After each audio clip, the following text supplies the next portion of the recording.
John. Thank you very much for doing this. And we've been interviewing people who have made terrific impacts on the community.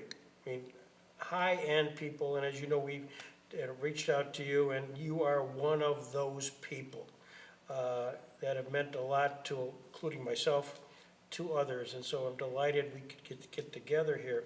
But there was always a beginning. There was always a beginning, and Corinth, Mississippi was the beginning. And first of all, when were you born? I was born April 27th, 1948, In Mississippi. in Corinth, Mississippi. Tell me a little bit about your mom and dad. I can tell you a lot more. My mom, obviously, I can tell you a lot more about my grandparents, but Sure. my dad, Let me stop you there for a second. This is for your family. yeah, So let's go back to your grandparents. yeah. That'd be Well, my dad and my mom were divorced.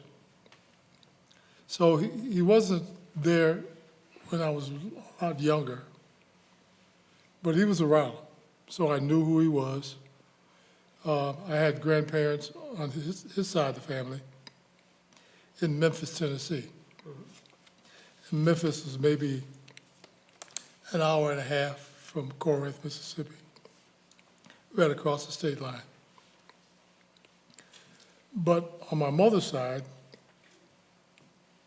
my grandparents were sharecroppers for most of their lives. So my grandfather had a little plot of land that he was able to work. And that's what sharecropping was. You know, you work, you get a crop, the person that gave you the land or let you have the land got his share of the crops. And what was left was for you and your family. So that was my grandfolks. That's what they'd always known, that because the sharecropping system had been in place for quite a long time.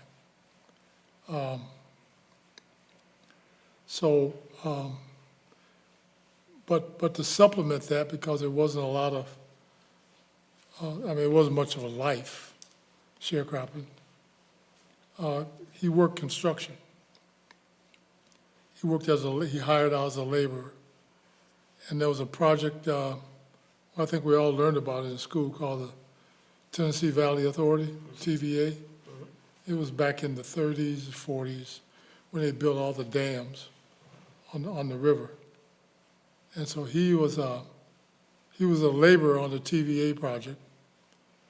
He and his son, my uncle, were both laborers. And then they'd work the farm, they worked the sharecropping when construction season was out. And my mother and my grandmother were domestics. You know, they cleaned, took care of the kids, that sort of thing. My daughter, Leanne, has been working on a project, a genealogy project, and she's traced our family's lineage as best she could. And she did a good job doing it, because it's kind of hard, because there weren't a whole lot of records of slave records. And sometimes there weren't even birth records, because a lot of black folks weren't born in hospitals then. They were midwife births. But she managed to find an ancestor by the name of Charlie, who was gifted. His last name was Walker. There was a large plantations in North Carolina, Walker plantations. And I guess his family owned, I don't know how many, but it seems like hundreds of plantations. And right about the time the cotton gin was invented, so that it made it profitable now to produce, harvest, whatever you want to call it, cotton, he bought a lot of land. This Mr. Walker bought a lot of farmland in Mississippi, which had the right kind of, the delta soil, had the right soil for growing cotton. And he had, I don't know, 6 or 7 sons. He gave them all a plantation. And to one son, which was named Walker, he gave this 15-year-old slave. His name was Charlie. And as far as my daughter can figure out, that was the patriarch that we knew. So he was in Mississippi at 15. We actually she found a picture of his gravesite, which has just his name scribbled on it, Charlie Walker, in a place called Kossuth, Mississippi, which is not too far from Corinth. So we're pretty sure that's the Charlie that we claim as our heir. We don't know what happened after him. So she and I are working on a project right now to try to put the pieces together between Charlie, the slave from North Carolina to Mississippi, and then what his family was like. We just can't seem to, I mean, it's out there, it's online. You just have to go down every rabbit hole till you find one that fits. So, in about I was born in 48. In 1955, the construction work was winding down, or at least there wasn't as much work. But my grandfather also had concerns about the racism that was happening in Mississippi. And I don't want to say Corinth, because if it was Mississippi, it was racism. And Emmett Till, I'm sure everybody knows that story, was murdered in 55 in a place called Money, Mississippi. I don't know how far that was from Corinth, but Mississippi's not a large state, so everything is within a stone's throw of each other. And he decided, at that time I had 2 brothers, 2 younger brothers, and my mother, and my uncle had just started his family. And my grandfather decided that the fact that there wasn't work to be had anymore, and with the Emmett Till murder, that kind of shook everybody up. So he decided it was time to leave. So we packed up and left. It was actually part of what was the book, honey?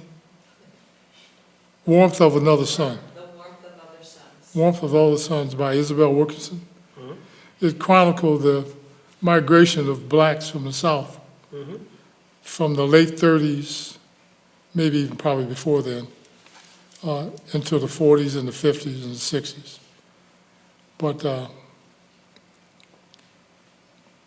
we kind of got caught up in that bit, mass migration. So different families went in different directions. Different family pods went in different directions. Part of my family went to Chicago. Part of them went to Milwaukee. Part of them gravitated to Detroit. Other parts of my family gravitated to Buffalo, Rochester, this part. So my grandmother's sisters moved to Dunkirk in about they moved early, they moved in the late 40s. And they established, they found a place to live and everything. And so basically my grandfather had a place to go when he left. So he left first, he left us all there. He left first. He came to Dunkirk to live with my grandmother's sisters for a while in Dunkirk. And we had relatives. my grandmother had another sister who moved to Jamestown. And so we had relatives in Dunkirk and Jamestown. And he came to Jamestown, stayed with that sister for a while, and the Dickies are cousins. And he got a job at Mount Rockwell. When he got the job at Mount Rockwell, he called back to Mississippi and brought my uncle up. My uncle got a job at Mount Rockwell. And then before I knew it, the whole family was packing up everything we had in one car. Tamu, did you tell him this? We had, my grandfather had a 1949 Olds, 88. And it was my grandfather, my uncle, a cousin, my grandmother, my mother, my uncle's wife, that's 5 adults.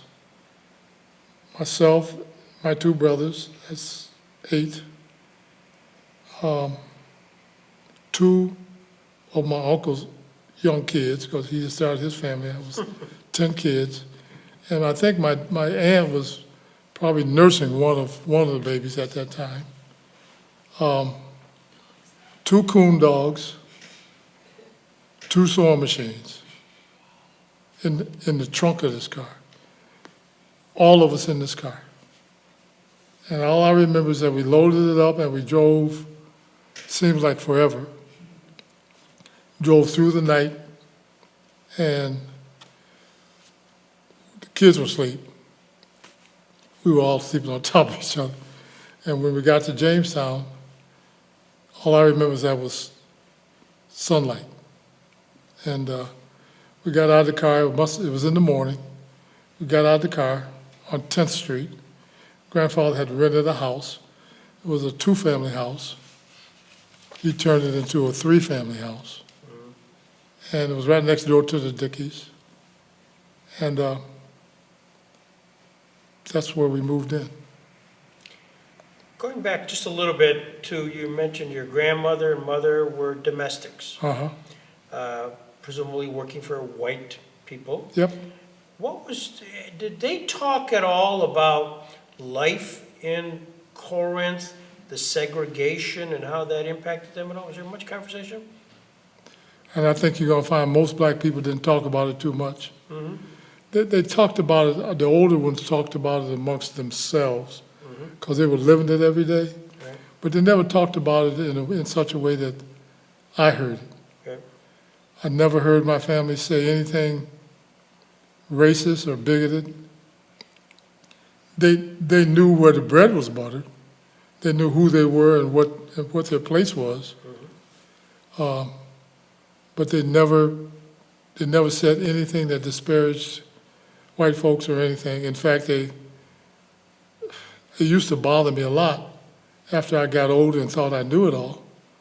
But they spoke with white folks that they worked for in glowing terms. But you got to understand that if you had a job and it paid $20 a week, you were glad to have that job.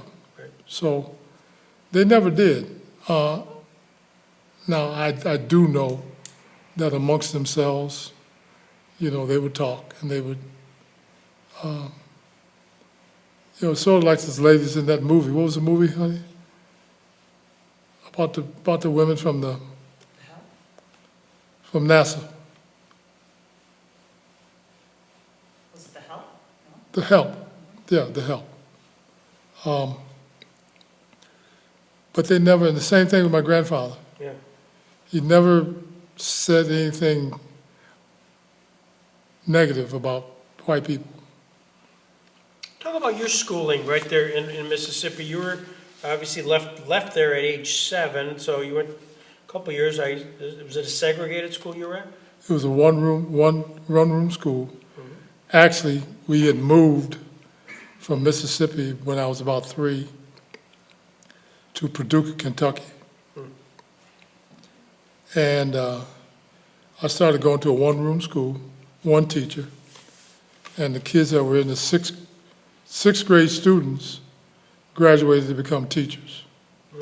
So all the girls in the sixth grade became teachers in the school, and they taught the kindergartners, ABC, you know, Wow. Dick and Jane, all that stuff.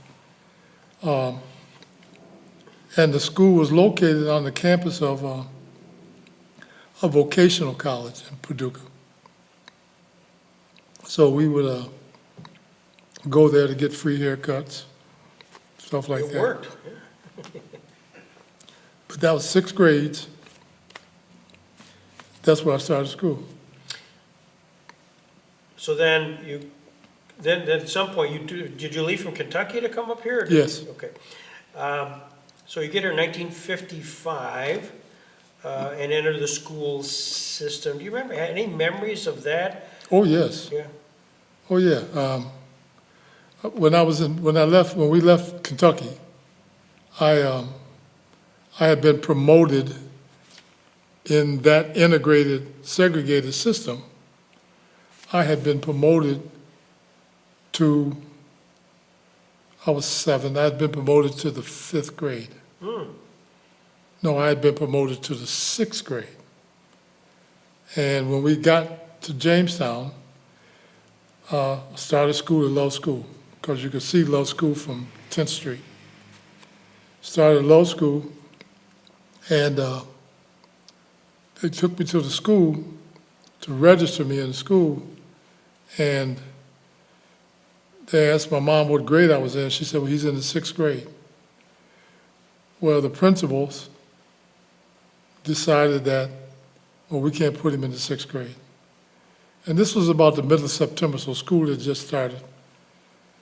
Because the schools in the South were so substandard, we'll put him in the 5th grade. So I went back into the 5th. That bothered me all my all my time, because I had to go back and redo a grade that I thought I'd already done. Yeah.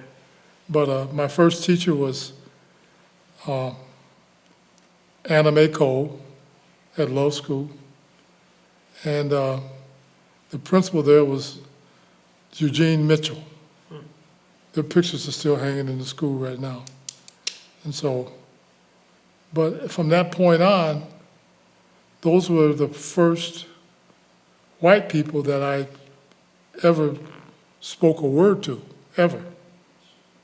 Because they kept us isolated. They kept us, especially with the Emmett Till stuff, you just didn't get out. You didn't get out in public too much or anything, kids didn't.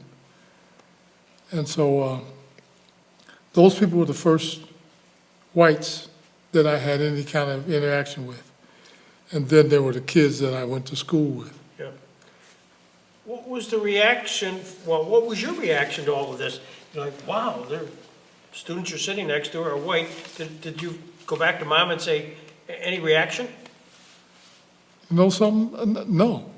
I don't recall any, because I never had a reason. They were just people. Yeah. They were in my orbit. They were people. They were white. I knew who white people were. Yeah. But basically, they treated me like there was no issue. I never felt like they treated me like I was black. Mm-hmm. So I never had a reason to feel anything but. Mrs. Cole, I love her to this day, because she was an angel. And so she was my 2nd grade teacher. The first person I met in the 2nd grade was, you probably know her, Randy, I know you probably know Nancy Householder. Yeah. That was her maid, Nancy Householder. Nancy and I kind of we liked each other. Yeah. So we sat together on the floor, and she'd share her cookies and candies and stuff like that. And Nancy and I became good friends, and we're still good friends to this day. I hear from her from time to time. There was another guy by the name of Mort Ellison. He was Jewish. Didn't know anything about Jewish people, but Mort was Jewish. I grew up with the whole Calla family. Phil, Pete, Pete before Phil. Pete was the oldest. Yeah. But all the siblings, they lived on the corner of 8th Street and Prendergast. Mm-hmm. We lived on 10th Street, but at the time it was one neighborhood.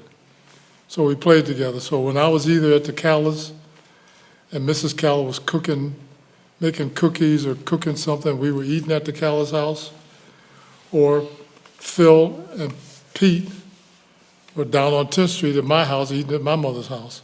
So that's just how we grew up. We grew up, I was telling Phil not too long ago, when we were growing up, if there was a fight, it was because if it was a fight between me and a white kid, it's because the white kid did something to me, or I did something to him. We never fought each other because we were different races. Right. It was never any of that. We got along. So I never had any issues. And I'm thankful for that right now, because I learned to I learned to be a human being. Yeah. And there was a guy by the name of Dick Swartz. He owned North Main Pharmacy. Mm-hmm. And so my grandfather used to give us a quarter on Sunday, and we'd go up to North Main Pharmacy, and we could buy bubble gum and a pack of baseball cards and a candy bar. And so Mr. Swartz became, every once in a while I'd go in the store and I didn't have any money. And he'd look at me and he'd go like, "You don't have any money?" And I go, "No, I don't." He says, "Well, you're not coming in here to steal. Take what you want." So that's how I got to know Dick Swartz. You still have your baseball card collection? I wish I did. Me too. We could really talk. I wish I did. So you didn't have many money as a family to speak of, and I know you had an opportunity to be exposed to the YMCA. I mean, Yep. that's my vision of Ron Graham at the YMCA. Tell me about how that all happened. My mother, when she got here, one of the first things she had to do, because she didn't have any resources, was she would sign up for welfare. So she got on public assistance, and it's not something she was used to. She wasn't on public assistance in Mississippi. And I don't know how long it took, but within a very little short period of time, she got a job at Lerner's shop. So you guys all know this because where Lerner's was at the time, right down here. So she got a job at Lerner's, and she was responsible for decorating the windows, decorating all the mannequins. It was a clothing store. Yeah. And so that's where she worked. We got out of school at Love School. She said, "Well, you're not going to be on the streets till I get home at 5 o'clock." So she marched us up to the Y, and she went in and she talked to Spirabello. And she said, "I don't want my kids on the street. Can they come here? This is a good place." And Spiro said, "Sure." And she says, "How much is the membership?" And Spiro said, "I'll give them jobs, and they can work for their membership." So my job was hanging up coats after school in the coat room. My brothers were too young to do it, and so that's what I did. I hung up Just for coats. the record, your brothers are John and Lon. Yeah, they're both deceased now. And so, so my mother's expectation was that if she decided to just take a little break and walk up to the Y at around 3:30, which was just one block up, Sure. we'd better be there. And that's where we were. Yeah. We were at the Y. And then with Spirabello and Mr. Wheeler, Jack Wheeler, yeah. all those, that's where I grew up. I grew up in the Y. So, and that's where Harold Leach was my first. Spiro was like a godfather to me. Harold Leach was my first mentor, because he's the one that got me interested in athletics. And Harold was a bodybuilder Yes, he and a was. swimmer. And he used to have this, his weight room was downstairs. And so I'd go down there. He says, you know you're not supposed to be down here. And I go, yeah, but show me that. So he started when I was about, must have been maybe 8 or 9 years old. He started instructing me on how to lift weights. And that's what I started to do. And from that point on, he was my coach. Yeah. So I learned everything I knew, the things I know today about weight training, I learned from Harold. And then I learned that he would say to me that the better athlete is a stronger athlete. Makes no difference what the sport is. He says, if you're a bowler, you're a better bowler if you're stronger. So sports became my thing. And my first job, in addition to hanging up the coats at the Y, they decided that they'd give me a job working in the gym on Saturday mornings. So that got me at the Y on Saturday mornings when there was no school. And I was teaching younger kids how to play basketball. Well, that's how I connect with you. Biddy basketball. Biddy basketball. Biddy basketball. Ron Graham, you know, this older guy, strong, and we were just little weezers. But yeah, that was our connect, in case you're curious. So the Y became sort of your go-to location. Spiro Bello, sort of your role model, if you will, and the people around the YMCA. It's in school, as you're progressing, you know, athletics that you're learning at the Y must be part of what you're doing at the school too. You mean in school? In school, yeah. Oh, yeah. I was a pretty good athlete when I was a kid. And the Y, Spiro used to, he had another guy there that was running the high Y. High Y, Remember high Y? yeah. I do. And his name slips me right now. I'm embarrassed that I can't think of because he's one of my best friends. Hedberg. He passed away a few years back. David. What? Dave Hedberg. David. Yep. Well, he was probably JCC aged, or even high school, and he ran high Y. And you remember that old 22 laps to the mile track? Yeah. Well, he decided one day to have a track meet with all the kids at the Y on that track. And he told us how many laps to a mile, how many laps to a half mile, what the sprints were. And he took every kid in the Y, and we went up on that track. They probably won't let you do it now, because over the railing, you hit the floor, you were done. You were done. But we ran a track meet. Well, it turned out that I won 4 events, and my cousin Brian Thompson Oh, yeah. won 3 events. And he had purchased some little plastic trophies. And you had to write on them in black ink just to say what they were for. And I went home that day with a whole bunch of ribbons and 3 of these plastic trophies. And I can't tell you what that did for me, because I get emotional thinking about it.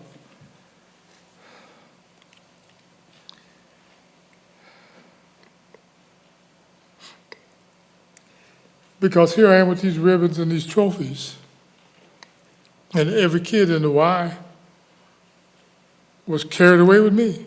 Yeah. And I realized that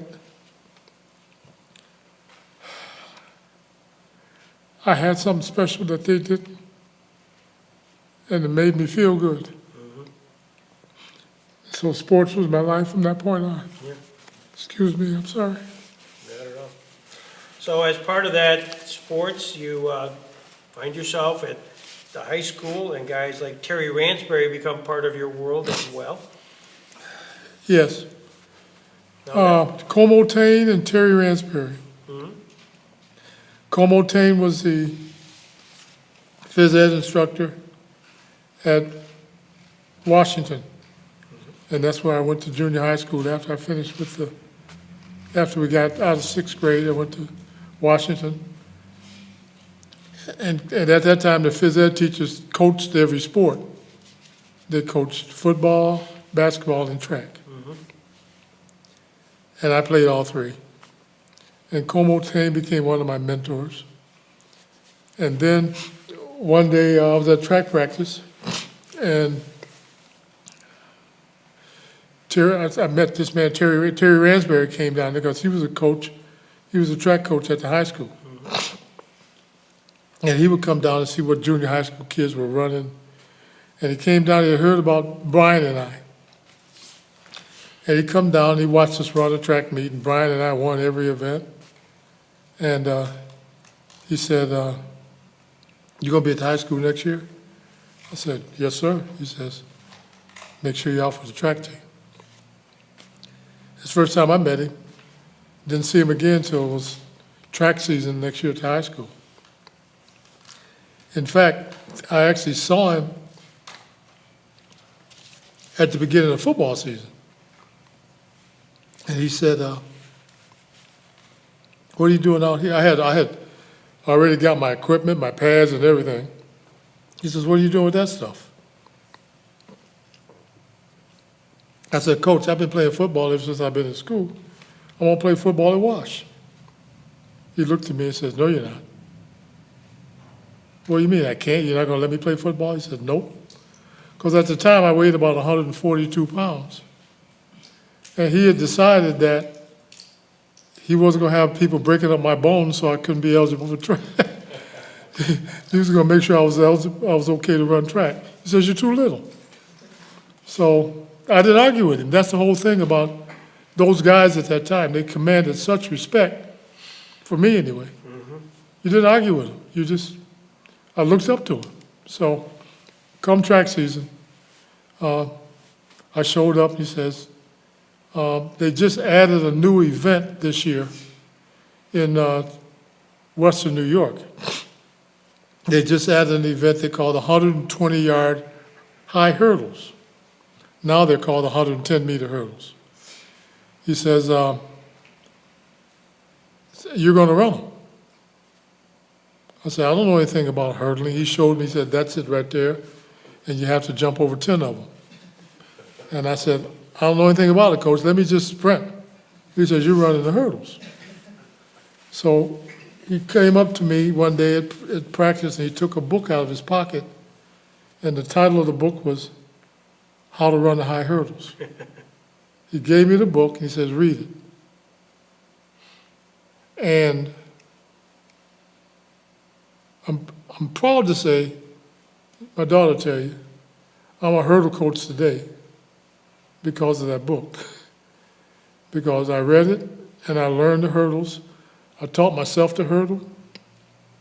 I had the Section 6 record for 2 years. I went to 2 state meets, and at that time, sophomores weren't ninth graders, freshmen. There was no freshmen at the high school.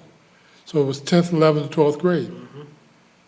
So I made it in my sophomore year, I made it in my junior year, and I made the state meet in my senior year. But I had an advantage because everybody else was just learning the event, since it was a new event. So,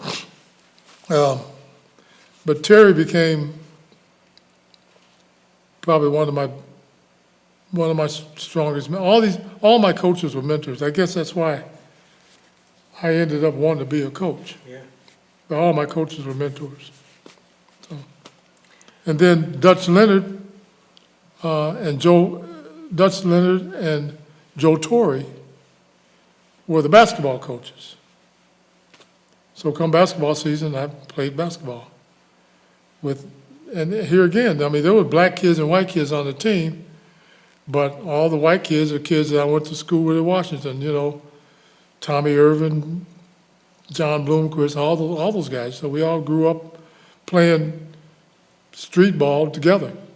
So by that time, they were the kids that lived way up on the hill. they had surpassed the Callas. They lived way up on the hill. So it became us kids in the valley. We were in the valley and they were on the hill. But they came down, we played football, we played touch football and tackle football and fought when we were mad at each other, but never because of anything racial. Yeah. The Irvin boys, their dad was a doctor. They had money. Yeah. As far as we were concerned, they were rich. They lived in those nice houses up on the hill. Yeah. We played at their house. They came down and played on 10th Street with us. Nothing ever changed. It was an amazing time. You bring back memories for myself.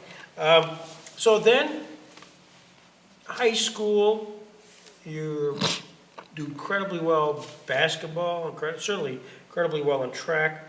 Did you know that after high school what you were going to be doing? I thought I did. I had the same dream that every black kid had in the 60s. I watched my mother work hard. We didn't have much. And I was going to play basketball in the NBA and buy mama a house. So I really gravitated to basketball. And I played every minute of every single day, knowing that I was going to give myself a chance someday to play basketball. Well, I wasn't good enough. That was a awakening for me, because I thought I was the hottest thing going, man. But I wasn't good enough, and I played a little bit in college. But I also convinced Jack Ingdahl. You know these names, now, right? Yeah. Just like, Jack was an official when I was in high school. yeah.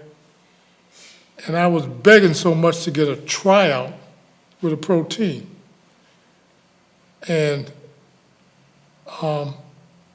I begged these guys, these officials, just help me get into a camp. And they did. They wrote letters for me to Jack Ramsey, who was a coach of the Braves at the time. Braves, yeah. And I don't think they knew Jack, and Jack didn't know them. And they said, send him up. And so I went up to try out and got up there. And the reason I thought I could make it, even though I was a pretty decent guard in school, the Braves were looking for guards. And they were recruited and signed a guy by the name of Ernie DiGregorio. Mm-hmm. And he was a little short, stumpy, slow white kid Yeah. who couldn't dribble, couldn't do anything. But Providence, yeah. he played at Providence. And I said, they drafted this guy. I mean, here I am, a 23-foot long jumper. You think you tell me I can't outplay this dude? And we got there, and he was in camp. And there were other guys there. McAdoo was there. They let the veterans come in. But there was a bunch of us free agents, which means we weren't signed or no contracts. And they probably did the other guys just like they did me. They let you come in, play, beat the hell out of you for 2 or 3 days, send you home. Yeah. And so I finally got my walking papers and came home. Then I realized that it wasn't meant for me to play basketball, so I had to come up with something else. And that something else was track. Coach. Well, I married that girl right there. I married up. I married her, and we had a family. And actually, I had to get a job and go to work. And I was doing that it's her fault that I ended up coaching track. I was coaching track, and Dan Feather and I had connected. And we both only knew track. And he said, let's start a track team. So we did. He says, I'm tired of chasing these kids to arrest them. Let's teach them how to run. Yeah. And so at the time I was working, I got laid off work, and I'm moping around the house. And she said, you need to do something. you need to do something, get out of here. Why don't you start coaching track? So Feather and I became coaches and directors of the Chautauqua Striders. And I think she regrets today, but I've been doing it ever since. So how did you and Dan meet? On high school track team. High school track team?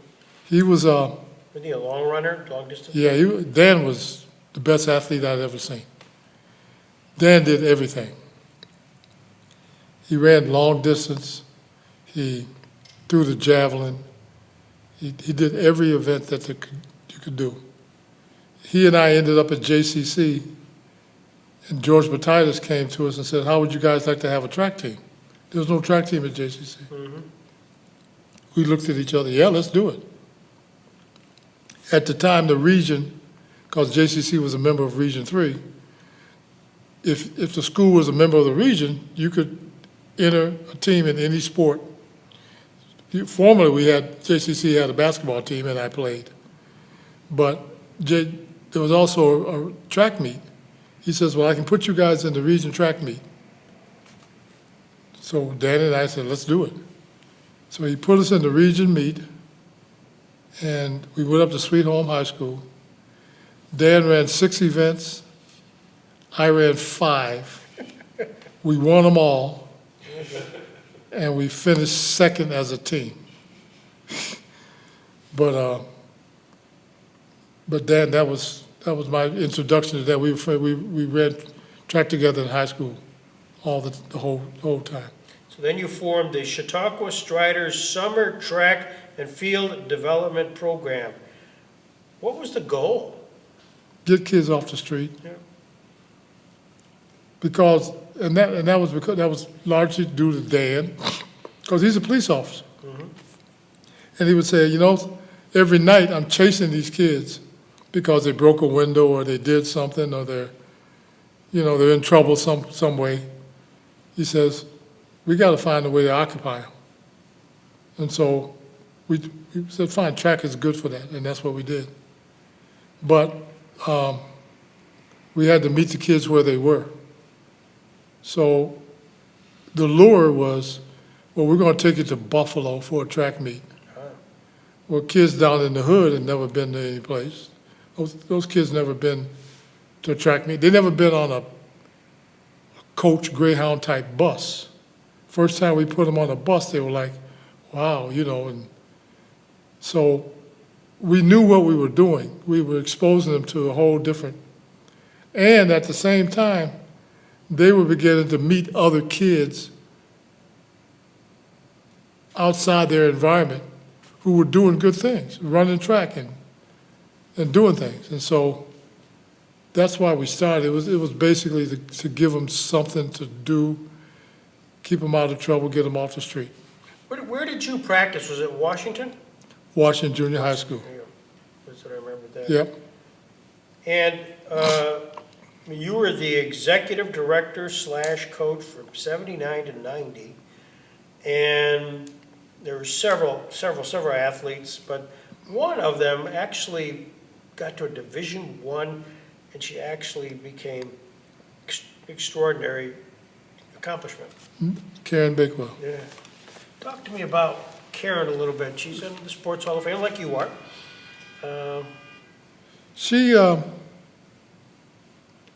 Karen was one of the kids that lived way up on the hill. Now, by this time, I'm adult. I've got a family of my own, But through the Striders, all of these kids were interacting with each other. I had kids from Lakewood. I had kids from Maple Grove. I had kids from all over the area. Karen that's Gene Bakewell's daughter. So she was a good friends with Melody Prunty and Chapelle Burton. So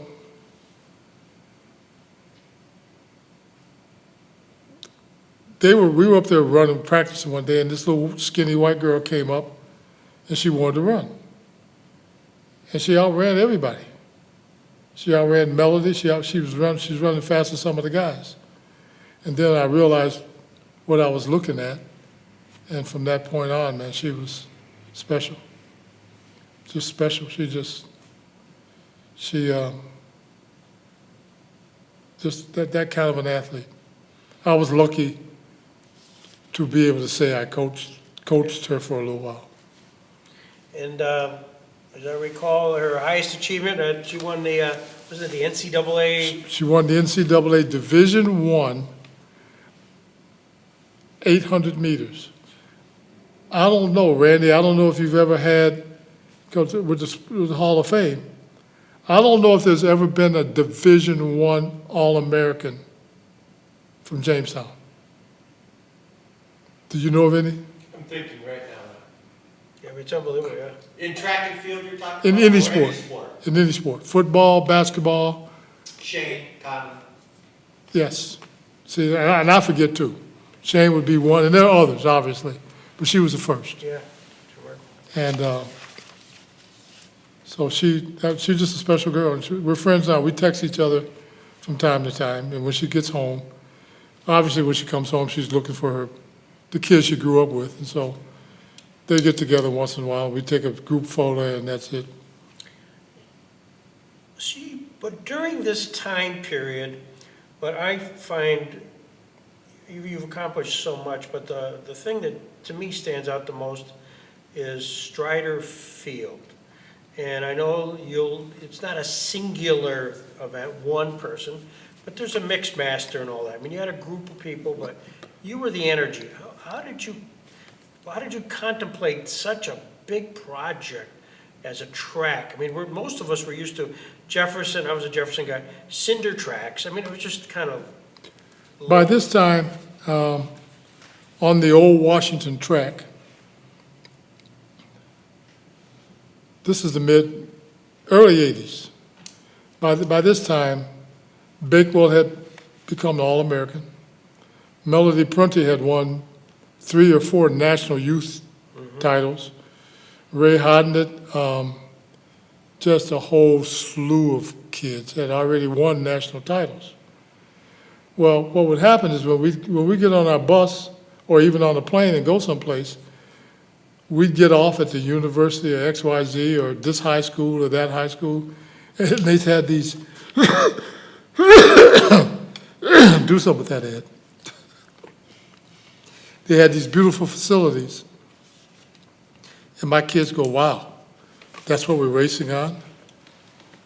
And I said, yeah. And so they loved running on that cushion. Yeah. And I got to thinking about it and watching them race. And I said, there's no reason why can't kids in Jamestown have something like this? And I went to, I'll name these people because they're probably some of the closest friends that I have right now. Mm-hmm. But I went to Carol Lawrence. I went to Dave Shepard. I went to Mike Lyons. I went to Bob Ostrom. And then again, my godfather, Russ Dietrich. Mm-hmm. And I had a little piece of that rubber turf that I had a company sent me a sample. Mm.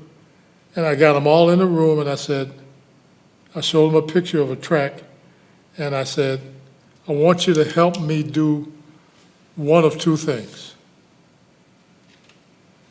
I want you to help me build something like this in Jamestown. And they all took a look at it, and they saw what it was, and a lot of good nods, and, well, yeah, I think we could probably take that on as a community. I said, thank you.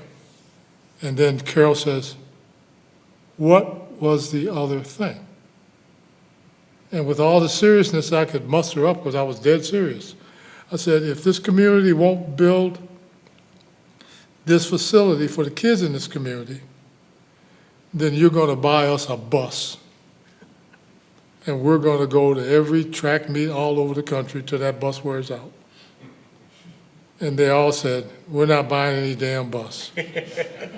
And so that's when they decided to do Strider Field. So it's $1.5 million. I mean, that's a big number at that time. Yes. 1990. At some point, you got this group of people who are really consciously involved in the community and represent, some of them, foundations. Was there an aha phone call from somebody that said, our foundation is in, or a certain, because that's money. Now you gotta raise the money. Concept is good, but you gotta have to raise the money. Carol Lork, God bless, and not just Carol, because you understand the people that I named were already leaders in this community. Absolutely. Carol Lork and Shepard. Shepard was working for Bill Parman at the time. Yep. Mike Lyons, he was on a couple of foundations, but all of them, they already had the connections to these foundations. Carol, I think, was the spearhead because she was going behind us. She was working actually for Gebby. I forgot, yeah, you're right. Absolutely, over in the Hotel Jamestown building. Yes, yes. She worked for Gebby. Carol was waxing John Hamilton's ear every day. And from there, it was Betty Sheldon. It was, and every foundation. And so Carol said, well, we got to do a presentation. She got them all in one room, which I was told at the time that had never happened. That you were able to pull all the foundations together. Now, this is back in the early 80s. She pulled them all in one room, all those foundation directors, David Carnahan, Linnaeus, everybody. And she says, you're going to do the presentation. And I said, I don't want to do it, Carol, you do it. She says, you do it. And I said, I don't know what to say. She says, sell it to them like you sold it to me. And I started talking about this dream. In fact, I had a little display set up and it had on there this little piece of turf and it said, I have a dream. And I started talking about them and I did the presentation and I don't know, a couple of days later, Carol said they bought it and the money was in somebody's account. Yeah. And Fantastic. then Dave Shepard got Bill Parmet to do a member item, and he did the all the architectural work. You know, Bill had to, he says, I can't do the glossy pretty, but I can do the stuff that you can't get the money for. So we had to have architectural work done and drawings, and Rod Drake and I met every day for, Rod Drake from Habitera. We met every day, not every day, but it seems like it was every day for months. And I designed the whole facility. And Rod would come back and say, well, this isn't going to work because drainage, or this won't work because of wind, or because of this. And so we kept working through it, and Rod and I finally came up with the final thing. Now, incorporated into that was, of course, a football field, and that was part of the sales pitch, right? I mean, state-of-the-art, artificial turf field, track. I wasn't interested in the football field. Yeah, well, I know, but you had to sell it. You had to sell the field. And so, do you remember day one when all of a sudden there was the signs up there, it says Strider Field, and they sort of had a ceremony. Do you remember that day? I got pictures from that day. Yeah, tell me about it. Well, it was built. It was all built, and this was, the field was the old technology. That they don't even use that stuff anymore. Mm-hmm. The field was artificial turf with little chunks of rubber worked into it. So they don't even use it. Turf toe was bad at that time, nobody, but the field was completed. And I said, so everybody was all excited about it, and now we got Strider Field. And I said, wait a minute. I said, we have to dedicate this field.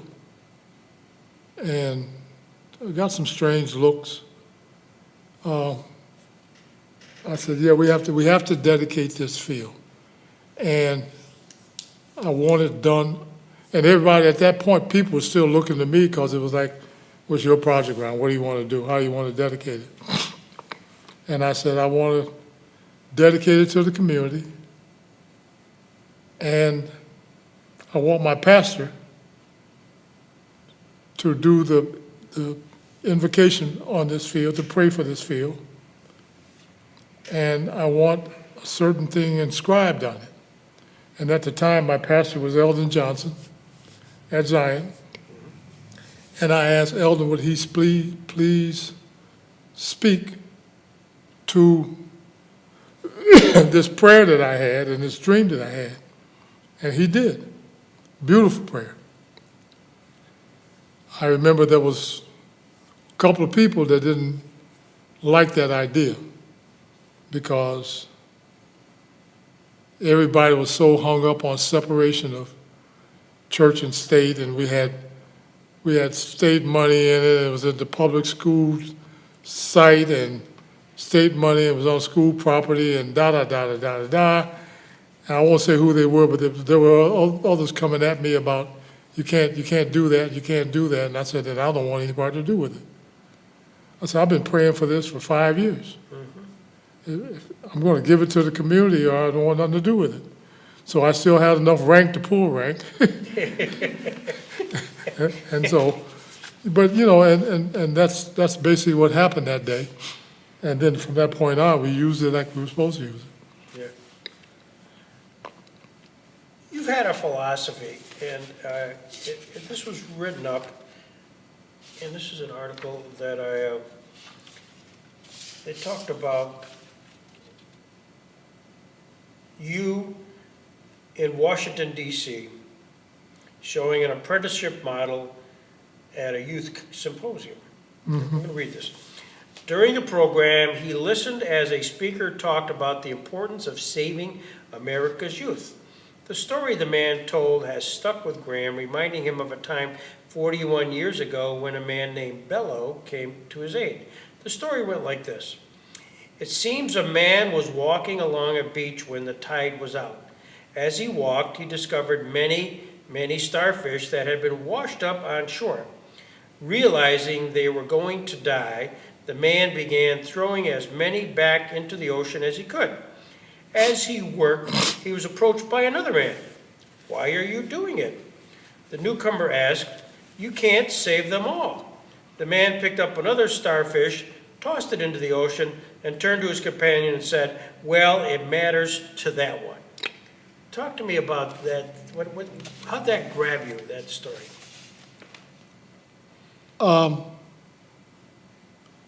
I'm proud of my faith, and I never deny it. And in all honesty, that's a story that I read someplace. It might have been in a Covenant Companion, or I can't remember now where it was.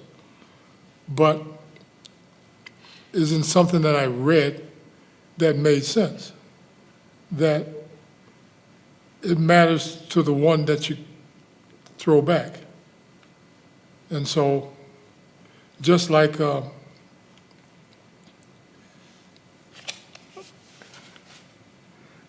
have Christ in my life, he threw me back in. So, it mattered to me. It mattered to that starfish. And that story's already stayed with me. I think I quoted that. It wasn't a quote. I shared it with Scott Kinberg. Yep. And so Scott understood it right off the bat. And that concept, you just keep going on here. You had the Jets, you had Striders 2, and it just keeps going. And in addition to the athletics, probably a term you don't want to use, but you've been a civil rights leader. You've worked with us at the Jackson Center. You're the guy that calls us, Greg, we need to talk. You're good at that. You're good at getting everybody together. What drives that? I mean, that's impressive to me, as it is others. You got enough tape, Ed?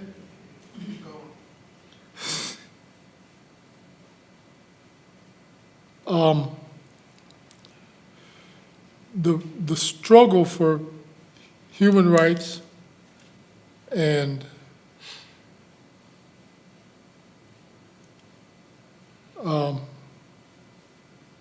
civil rights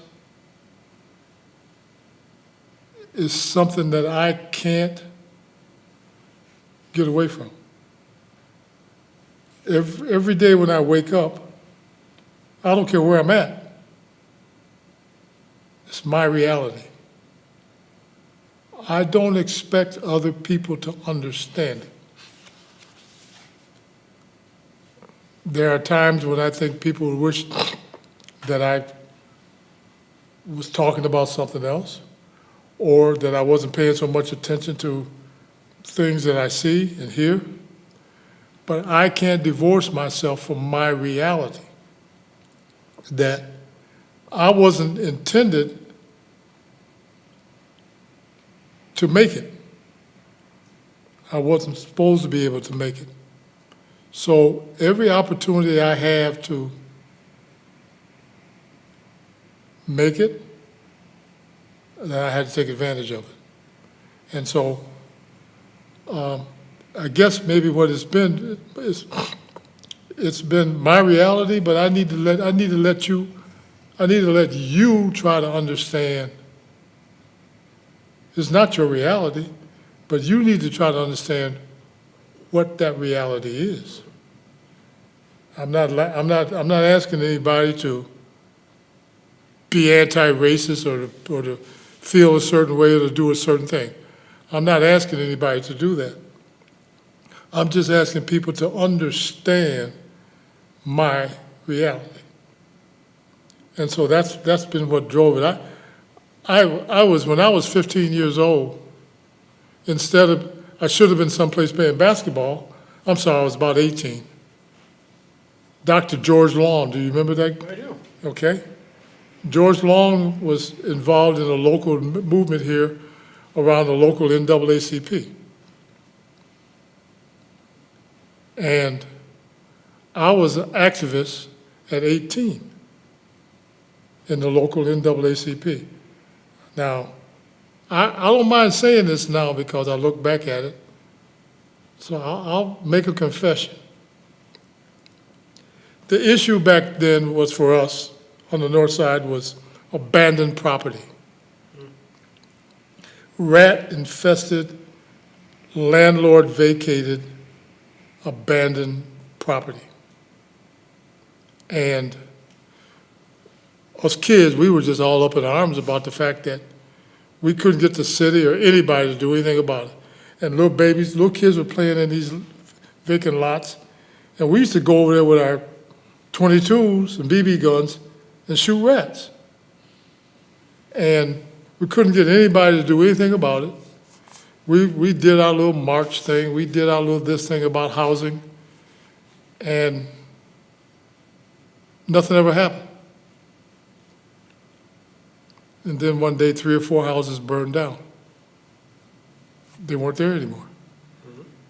And when you burn a house down that's infested with rats, the rats go someplace else.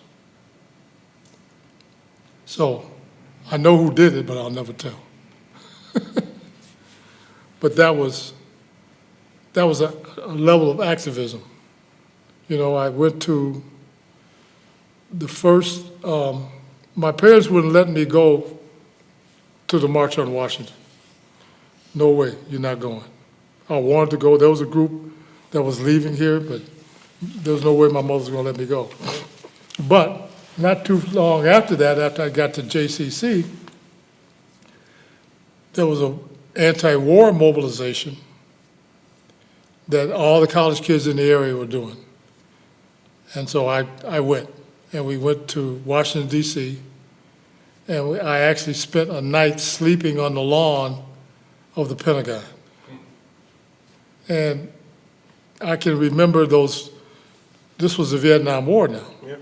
And I can remember that we were all standing there. I don't know, I wasn't on the front line, but it was probably 5, 6 rows deep. And these GIs were standing there facing us at the wall of the Pentagon, and they were crying. they had tears in their eyes, and the hippies were sticking flowers in the Muzzle. barrel, in the muzzle of the rifle, you know, and I can remember them.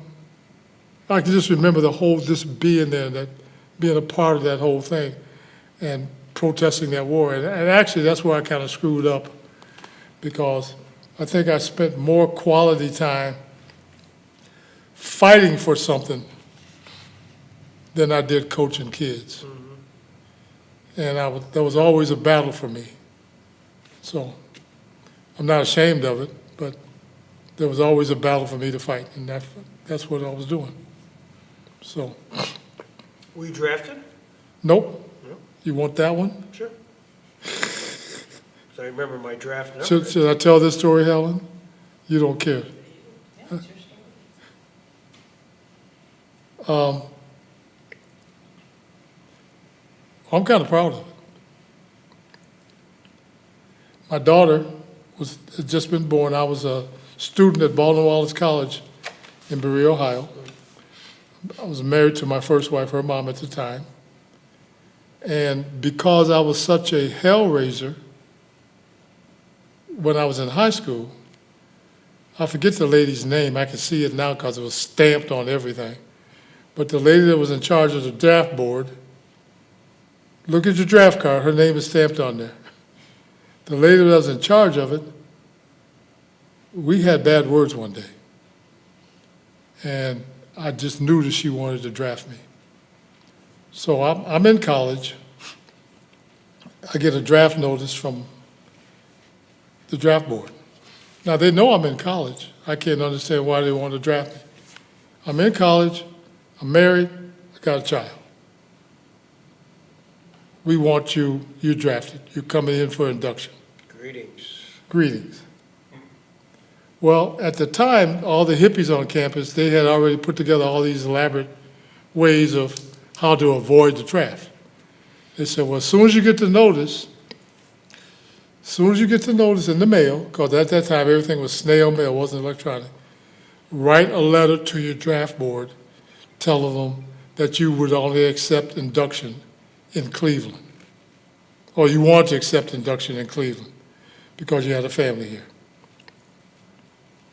And right about the time they got that letter, I moved back to Jamestown. So about the time they got the letter, I moved back to Jamestown. Now I'm here. My order said inducted in Cleveland. So this went on back and forth for a while. They finally cornered me, and I'm being inducted. I brought my family home. And now I'm going to be inducted. And right about the time they were about to swear us in, I put on a real show that day. I mean, I was a Black Panther. I was a Black nationalist. I was everything that I actually wasn't. I was playing that role. And I remember we're sitting in a room, and this sergeant walks in this room and says, Graham and some other guy, stand up. And I said, okay, they came, they're going to induct us right now. And they said, get your belongings and get out of here and go home. What'd you say? Go home. America doesn't want you. Really? Yippee. Because at that time, I didn't want America. Yeah. At that time, my wife and my daughter and all my kids, and everybody's been in my house will tell you, I have an Ali shrine in my office. Everything that I could ever get my hands on about Ali, he was my hero. Because he was willing to take a stand and pay a price. And that price was his career. And I remember him saying, and everybody that has followed Ali know this. They know this. He stated one time, I'm not going to Vietnam. ain't no Vietnamese ever called me nigger. I'm not going to Vietnam. Bam, that stuck with me. And he was right. It wasn't a war that he was going to fight. His religion wouldn't let him fight it. But he said, and they said, well, we'll take your title, we'll take all your money, we'll take it. I'm still the greatest. You remember how he was going on at that time. Yep. And they took it from him, and he gave it up. And that's why I think he's the greatest athlete ever in the world. Because I don't care if you talk about your Michael Jordans, your LeBron Jameses, and anybody else who's had a long, illustrious career. They didn't take 8 years of his productive years away from him and then make him come back and win it all over again. He came back and he beat everybody standing. Am I right? He beat everybody standing when he was too old to fight. He's the greatest athlete ever. I use him as a role model to kids all the time. So you probably didn't want to hear that. See, there's some dark side stuff here too, man. This is you. This is a Ron Graham story. It's not anybody else's. As you kind of reflect back, here we are, 2022, July 2nd, 2022. And you've accomplished so much, as we sort of highlighted some of them. First of all, is there something that I should be asking about Ron Graham that I haven't asked yet? Is there some highlight moment, something you'd like to underscore that I really should have brought up? Well, I talk too much. So I think you probably covered. If you got more, I'll talk, but I can't think of anything. I not because my wife is here and my daughter's here, but they are representative of the most important people in my life. And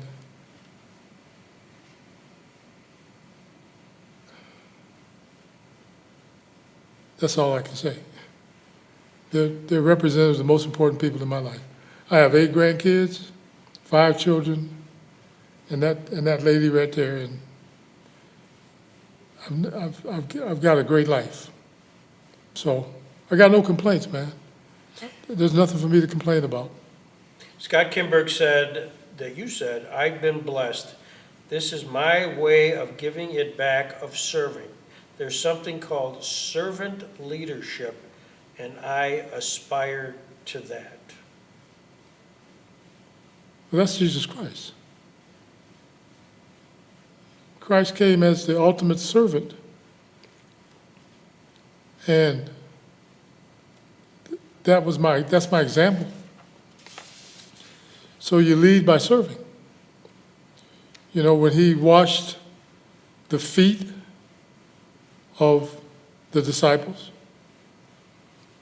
when he healed people with sickness, disease,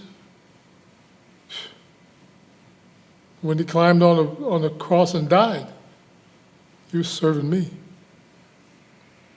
That's all that matters. Is there a Ron Graham legacy in all of this? Nope. I don't want a legacy. I never saw myself in that light. And I think I've told my children, I know what this community is and how this community is. And the first thing, and I think it's great for those people who have earned and deserve it. But one of the things that this community likes to do is name stuff after people. And that becomes their legacy. And not mine. I've instructed my daughters, my son, my daughters, and So I'm making a confession here, Randy, okay? So you guys can all hear it. Someone said to me once, someday they're going to name Strider Field after you. And I instructed my kids to fight with every dollar that you have, legally in whatever way that you can. Never, ever let that happen. Never, ever let it happen. If you leave here right now and you go up there, you know how they used to embed plaques in big stones, big boulders? Well, there's a big stone up there, and it's got a plaque embedded in it. And I wrote that inscription. And that was part of the dedication that day that we dedicated. There's a flagpole standing there and blah, blah, blah. Go back and read it. Even then, I understood how it got there and who it was for.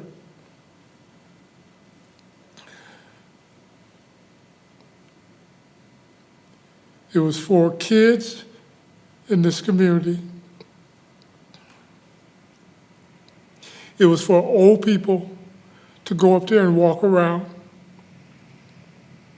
It was for people to go up and enjoy.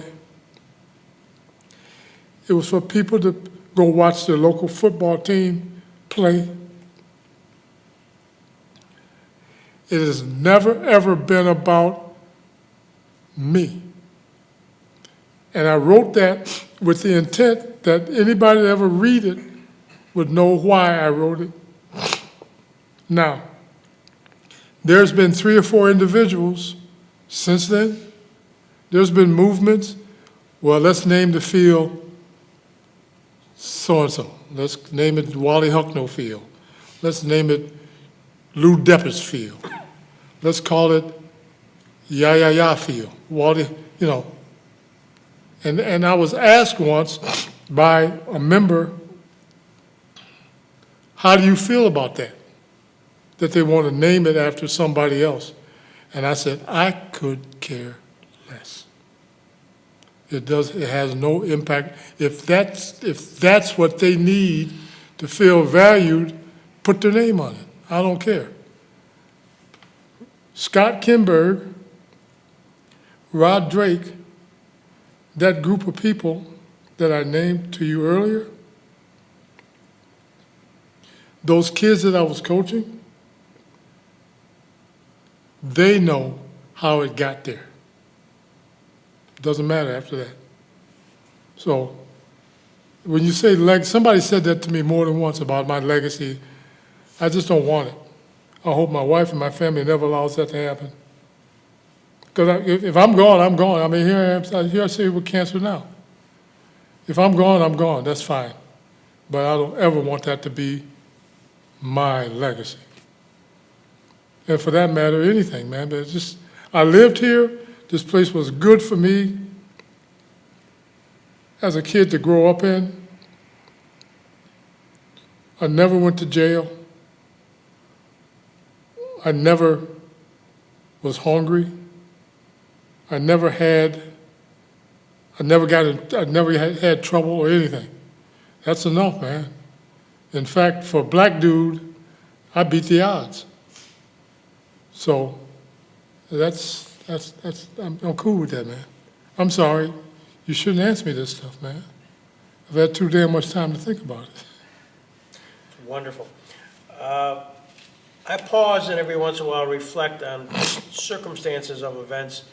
If your grandfather hadn't lost his opportunity to work where he was working, and if 10 people didn't climb into a car and find their way to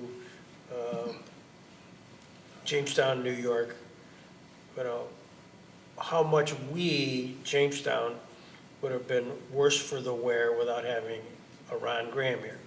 You know, and I say that with a great degree of honesty and sincerity, because you've made such an impact on so many, and I know you're humble about it and that, but you have left a tremendous mark on so many places and people, which will in fact live a long time. Well, Thank you. thank you, man. Thank you. Thank you. Thank you for allowing me. I know that this has been going on here for quite a while. I never thought I was going to be asked to do it, but I'm honored. I don't want you to think that I'm not feel privileged and honored that you asked me to do it, that Randy's here, that my friend Ed is here to do it. It means an awful lot to me, and I'm honored. And that old man who's buried up at Lakeview Cemetery with a 5th grade education, who was trying to get out of Mississippi, is my hero. So, thank you for allowing me to be a part of this. Thank you. Just for the record, you're that old man that's buried up there. His name is what? Lavoy. Leavoy. Lavoy Walker. Boy, Walker. We conclude on that. Thank you. This has been great, Ron. Thank you, man. Thank you.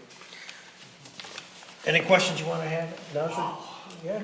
Anybody? Thank you. Thank you, my friend. Perfect. Perfect. Hey, Ron, when you were at the Buffalo Braves camp, was Yeah. Randy Smith there? Randy Smith was there.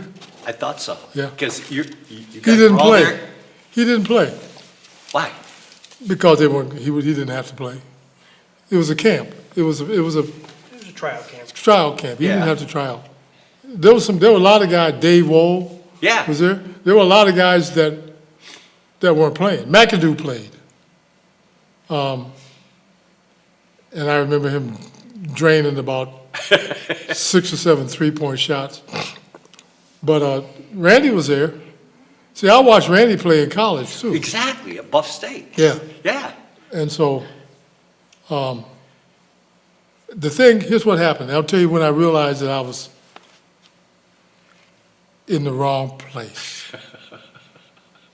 We were playing 5-on-5, half-court pickup, running back and forth. And I'm guarding, I think it was Dave Wohl. And he was a little bit taller than I was, but not that much bigger. And he ran me into a pick. And I can't remember who it was, but this was a big dude. And I ran into that pick and it rattled my head.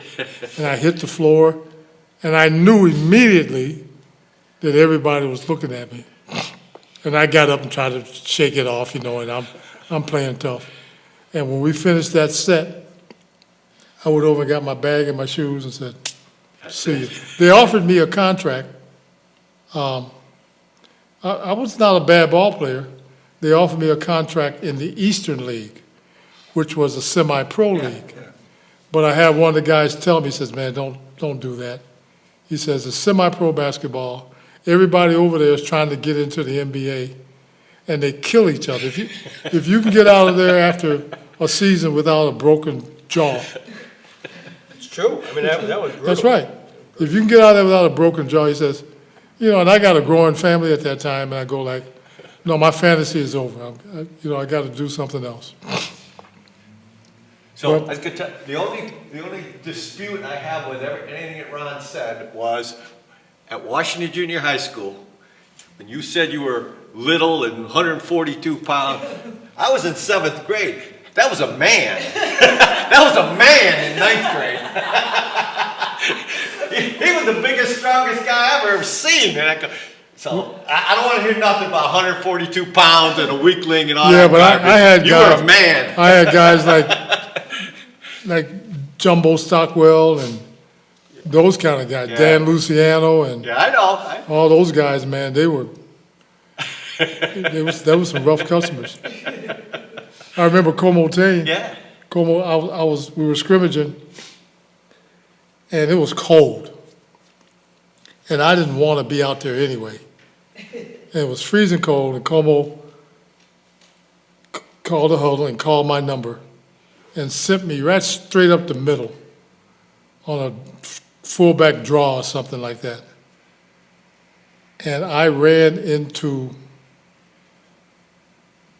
Big Moose. Remember Stanley Rakowski? No, I don't. You don't? Oh, this guy was 300-some pounds. In junior high? I ran into him. Ninth grade? I ran into him. I hit the ground, and it was one of those ice, rain, snow, melt type of muddy days, and I'm covered with ice mud.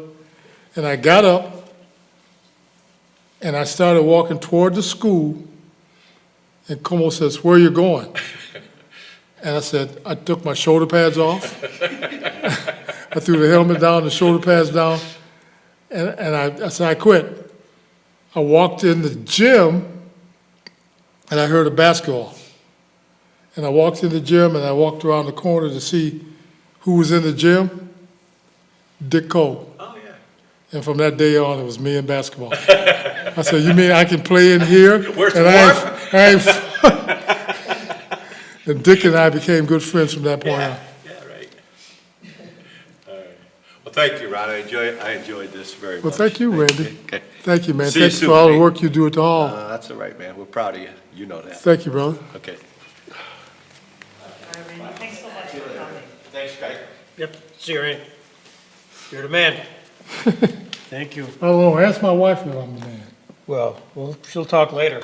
We'll get her, we'll get her. We'll get the comments, yes. All right. Thank you. Thank you, brother. Thank you for bringing.